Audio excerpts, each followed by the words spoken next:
Na ce ba, kun daina shiga da waya toilet ko kuma kuna nan kuna yi?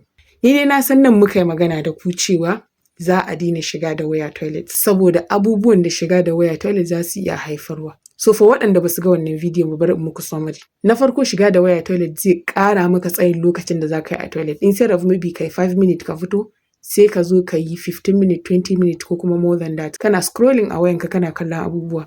And wannan daɗewan da za ka yi zai iya ƙara maka chances ɗin yiwuwar ka kamu da hemorrhoid wato basir mai fitowa. Abu na biyu, in ka shiga da wayanka toilet, duk abin da ka taɓa a toilet ɗin za ka zo kuma ka taɓa wayan. Wasu ma ba sa wanke hannu bayan number 2. So da wannan remnant na abubuwan da ke hannunka sai ka zo kuma ka ci gaba da taɓa wayan. Kun ga wayanku ta kwasa abubuwa da yawa an kuma ka ci gaba da amfani da ita for the rest of the day. So kun ga shiga da waya toilet dai ba shi da wani amfani.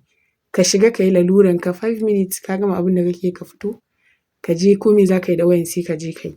Allah ya sa mu dace.